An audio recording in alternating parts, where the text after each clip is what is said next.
qu'on appelle un retour à l'envoyeur. Ce matin, on s'est fait surprendre, on voulait visiter un château, c'est la journée de récupération, mais on n'a pas assez récupéré visiblement. On était sur le bon quai, mais un train n'était pas indiqué aussi, et il y avait quelques minutes de différence. Et en fait, malheureusement, on a pris le mauvais train sans s'en rendre compte. En fait, en France, généralement, vous avez un train sur un seul quai, peut-être 1 heure ou toutes les demi-heures. Là, il peut y en avoir parfois toutes les 5 minutes. Et donc là, il n'était pas indiqué, donc ça a été la petite surprise. Bon, on n'a pas pris d'amende, mais c'est le retour à Alsberg, où on est parti hier. Donc maintenant, c'est repartir dans l'autre sens. Donc c'est les péripéties du voyage qui ne sont pas forcément les plus agréables.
Bon, mission réussie pour atteindre le château de Gripsholm. Pas facile, mais on est réussi. Vous allez le voir dans les images, donc c'est 5000 portraits suédois. Surtout, donc ça va de la royauté suédoise à bas. Et surtout sur la royauté suédoise, ce qui est intéressant, c'est que vous allez voir aussi, donc il y a la dynastie actuelle. Donc actuellement, donc c'est une monarchie constitutionnelle. Donc vous avez un premier ministre et un roi ou une reine. Et la dynastie actuelle, ce qu'il faut savoir, c'est que c'est une dynastie qui descend des Français. En fait, ça vient de... Donc en 1809, c'est devenu une monarchie constitutionnelle. Ce qu'il faut savoir, c'est que le roi, à l'époque, n'avait pas de descendant, donc il a désigné un Français. Le français, d'ailleurs, c'était déjà la langue à la cour de Suède, hein, c'était le suédois et le français. Il a désigné le maréchal Bernadotte. Et ce maréchal Bernadotte, en fait, c'était un ami et fidèle de Napoléon, donc un Français. Et il a pris son rôle très à cœur en tant que nouveau roi. Et il a fait donc la guerre contre la France à l'époque. Et donc Napoléon a été battu. Et en fait, ce maréchal Bernadotte est resté roi. Et donc la dynastie a perduré. Et donc le descendant actuel est donc d'origine française. Bon, c'est un peu une traîtrise, on va pas se mentir. Ce qui est aussi intéressant, on va le voir, vous voyez aussi dans les portraits, c'est on a déjà les éléments du drapeau suédois, donc la couronne jaune, donc là vous connaissez le drapeau suédois, donc vous avez cette croix jaune et en bleu, donc vous verrez sur les portraits aussi, c'est bleu, c'est le fond bleu aussi suédois, le fond royal.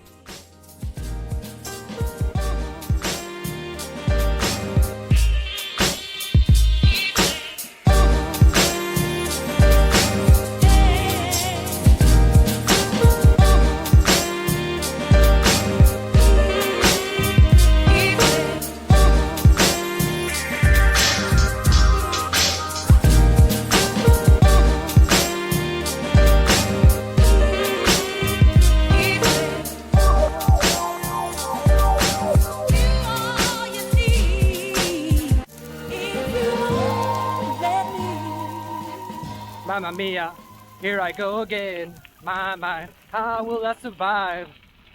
Dernière journée avant l'arrivée pour Stockholm. Donc dernière petite journée, on va s'arrêter d'abord dans un château. Malheureusement le château est déjà présent, la famille royale, donc on va pas pouvoir le visiter, on va pouvoir juste faire le tour et faire un coucou à ses cousins français. Et aujourd'hui donc Stockholm, ça fera autour de 900 km tout compris, peut-être même plus. Et donc ça monte encore aujourd'hui, on va essayer de ne pas s'essouffler. Et j'espère que vous avez aimé les images de ce voyage. Il y aura une petite dernière vidéo après avec la visite de Stockholm. Mais voilà. On espère qu'il n'y aura pas de mauvaises surprises dans cette dernière étape, pas de chaîne qui explose, pas de pneus qui explosent, enfin, tout est possible. Bon allez, pourvu que ça roule et pourvu que ça s'essouffle pas. Allez, salut!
Bon, vous voyez tout là-bas, là, c'est l'embarquement. Et là, on est sur le quai de l'entreprise Saint-Gobain. On se demande si le quai d'embarquement devrait pas être ici. On a essayé de contourner parce que là, ça fait carrément des vagues avec les voitures. Les voitures arrivent encore à passer. Je vais vous en montrer une petite là qui essaye d'avancer, mais difficilement. Voilà, bon, on espère arriver au bateau, ou le bateau va arriver à nous avant ça.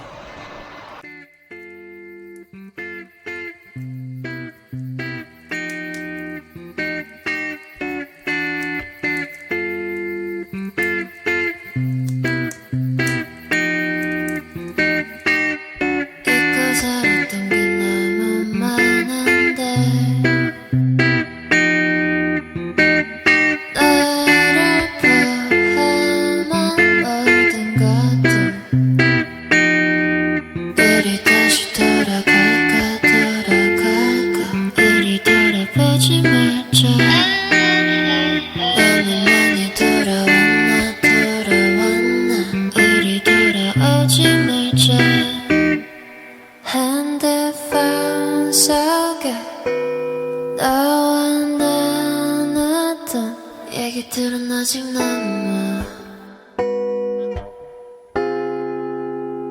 꿈만 속에 꿈이 아니겠지 꿈이었어도 나 헤어나오지 못했어 I don't wanna wake up just wanna back up 우리가 함께했던 것을 난 너무 슬퍼 눈을 가렸어 아무것도 보지 못하게 Bon, des chevaux, comme il y en a derrière moi, on en a vu beaucoup en Suède. C'était assez impressionnant. Je suis pas le meilleur pour en parler. Je pense qu'il y a une meilleure spécialiste que moi pour en parler. Aujourd'hui, j'ai fait une intervention spéciale, tout droit directement venue de France. Bon, qu'est-ce qu'on a appris sur les chevaux? Oui, alors en Suède, on a vu énormément de chevaux et en fait, c'est un des pays qui a le plus haut taux de chevaux par habitant avec 30 chevaux pour 1000 habitants. Nous, en France, on est plutôt aux alentours de 15 chevaux pour 1000. Donc, la Suède est un des pays qui a le plus haut taux de chevaux par habitant dans le monde. Et d'ailleurs, beaucoup de cavaliers donc, qui ont brillé aux Jeux Olympiques. Ils sont médailles d'or par équipe au saut d'obstacle et médailles d'argent en individuel. Ils font également les 4e et 5e places en individuel saut d'obstacle. Donc ils ont quand même leurs 3 cavaliers dans les 5 premières places aux Jeux Olympiques. Donc on les félicite. Et on a vu énormément de personnes qui avaient les chevaux chez eux avec des structures pour monter chez eux, des carrières, des manèges, ce qui est assez rare en France. Donc, Ça c'était vraiment fou, hein. Il y en avait vraiment des infrastructures vraiment énormes, même au milieu de nulle part. C'est-à-dire que vous faites soit du kitesurf, soit du cheval, quoi. on a vu aussi quelques écuries de chevaux de course, ils ont des chevaux de sport, mais aussi quelques chevaux de course et quelques races un peu typiques de Suède, mais c'est pas ces races-là qui brillent aux Jeux Olympiques.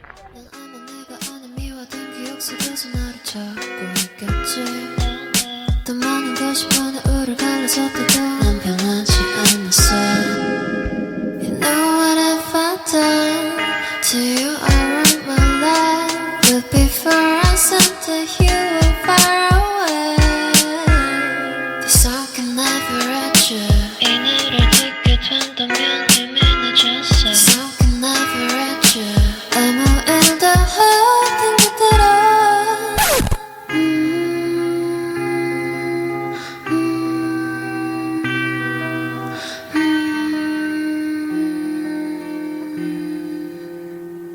우리 다시 돌아갈까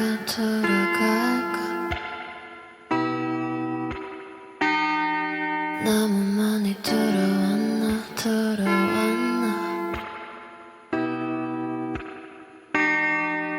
우리 다시 돌아갈까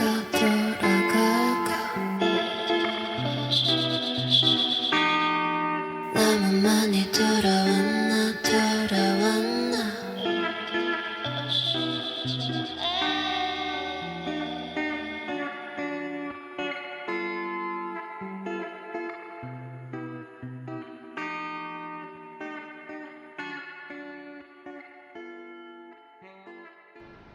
Voilà, c'est terminé. J'espère que vous avez aimé. On a encore de l'énergie en Stockholm. Donc le Copenhague-Stockholm, c'est terminé pour cette année. J'espère que vous avez apprécié la performance de tous les athlètes.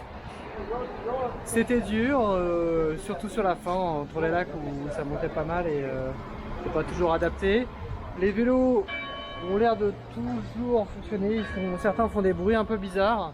Bon, après on se doutait, certains c'était pas des vélos de compétition. On s'attaque ensuite à la revente des vélos. Donc dans les prochains jours il y a sans doute une vidéo sur Stockholm. On a peut-être une vidéo tuto aussi sur ce que j'avais emporté, etc. Ce qui a servi, ce qui n'a pas servi. Voilà, donc on se retrouve bientôt sur la route normande ou après sur le prochaine étape peut-être Helsinki Saint-Pétersbourg, tout seul ou accompagné. Allez, au plaisir et pourvu que ça roule.